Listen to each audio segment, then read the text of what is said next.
choisi cette licence parce qu'en terminale, j'ai commencé à prendre des cours de piano et mon professeur de piano était docteur en musicologie et c'est elle qui m'a donné l'idée de faire des études en musique.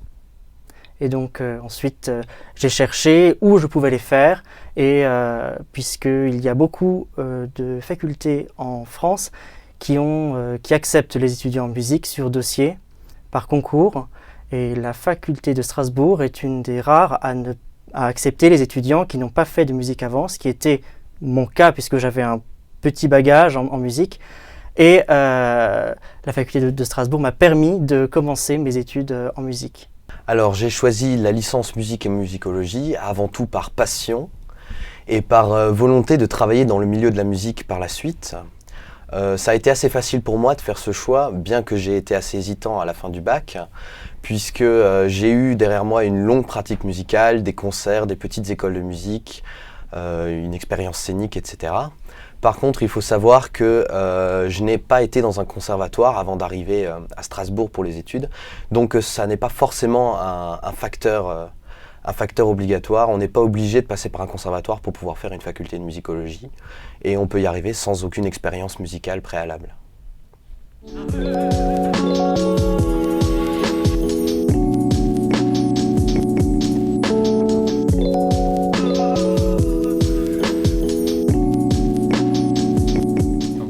Ce qui m'a surpris dans cette licence, c'est que les enseignements sont très variés. En effet, on a de l'histoire de la musique, du solfège et également de la pratique. De plus, on est très peu nombreux. En première année, on se situe dans une centaine maximum et ça nous permet d'avoir une ambiance plutôt agréable. Alors j'avoue qu'avant d'arriver, je ne savais pas du tout à quoi m'attendre. Ce qui m'a surpris, c'est la palette large de cours. D'abord sur les cours théoriques, puisque j'ai découvert des matières comme l'ethnomusicologie ou l'esthétique, dont je n'avais aucune idée avant d'arriver dans cette licence. Et ensuite d'un point de vue pratique, puisqu'il y a la possibilité de prendre une option d'ouverture vers un autre département, notamment les arts du spectacle, comme le cinéma, la danse ou le théâtre. Et également, il y a des cours, notamment en deuxième année, de pratique scénique. Alors ce qui m'a surpris, c'est le niveau des études.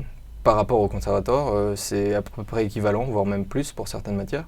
Donc j'étais surpris parce qu'effectivement quand on commence, il y a pas mal de gens qui peuvent arriver sans l'expérience que j'ai grâce au conservatoire et qui s'intègrent assez bien. Et progressivement donc le niveau monte et on arrive à des très bons résultats. Pour qui est curieux, je pense qu'on peut avoir une très bonne formation en musicologie.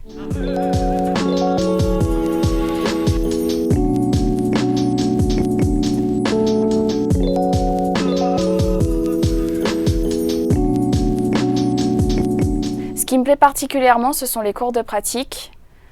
Il y en a peu, mais on fait du bon travail en pratique. On a un cours de chœur et on chante des pièces de grands compositeurs. On a chanté du Haydn, du Cherubini et cette année on chante du Rachmaninoff. Mais aussi on a un cours de musique du bassin méditerranéen où l'on ramène nos pièces et on découvre un peu la musique autre qu'en Europe. Ce qui me plaît particulièrement dans ce que j'étudie, c'est d'entrer vraiment dans l'essence même de la musique, de la comprendre. Et quand on comprend vraiment la musique, on l'apprécie sans doute beaucoup plus. Par exemple, la musique contemporaine, je n'appréciais vraiment pas du tout, j'aimais vraiment pas. Et puis, à force de l'étudier, de la comprendre, on arrive vraiment à l'apprécier beaucoup plus. Alors déjà, ce qui me plaît particulièrement dans le contenu des cours, c'est surtout les cours de pratique et essentiellement un cours de pratique scénique qu'on a en deuxième année, qui est un cours qui lie le corps et la voix, qui lie l'expression scénique, le regard sur scène et tout le travail qui va aider derrière un auteur-compositeur ou un musicien ou un interprète sur scène.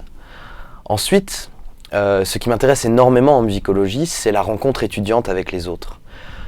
Dans ce département, il est plutôt évident qu'on va se retrouver en contact avec des étudiants qui sont pour la plupart, voire tous musiciens, et qui amènent chacun un bagage culturel qui vient d'un horizon différent, et qui permet donc un fort métissage culturel et la découverte d'une culture très large.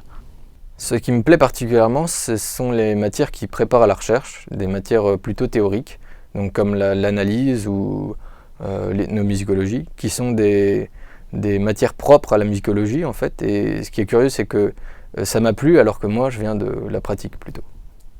J'aime surtout l'évolution de la musique, voir comment la composition a évolué du 1er siècle chrétien à nos jours. C'est juste fascinant.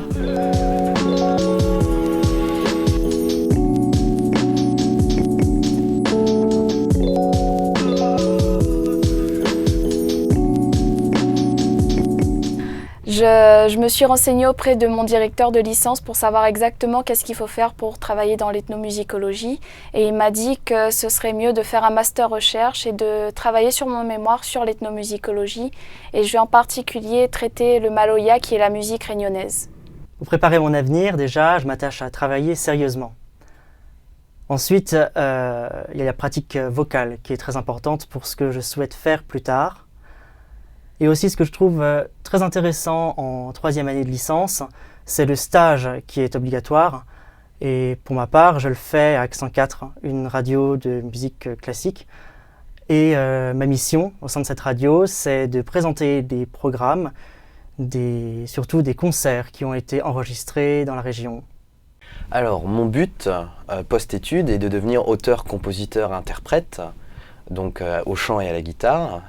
Je suis donc au conservatoire en chant pour parfaire ma technique, chose qui n'est pas obligatoire, mais que moi, j'ajoute à mon cursus.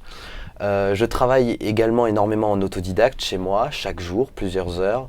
L'instrument, la technique, la mise en scène, le placement et l'écriture des paroles, etc. Je suis également actif dans la vie associative en tant que président d'association, ce qui me permet d'acquérir de bonnes compétences dans l'événementiel et dans l'organisation, et qui me crée un grand carnet de contacts, chose vraiment très importante quand on va se lancer dans un métier de l'art. Pour préparer mon avenir, je suis actuellement EAP, emploi à venir professeur. C'est un statut qui me permet à la fois d'être stagiaire rémunéré et d'être formé pour le métier de professeur. Ça me permet aussi d'être préparé pour le CAPES.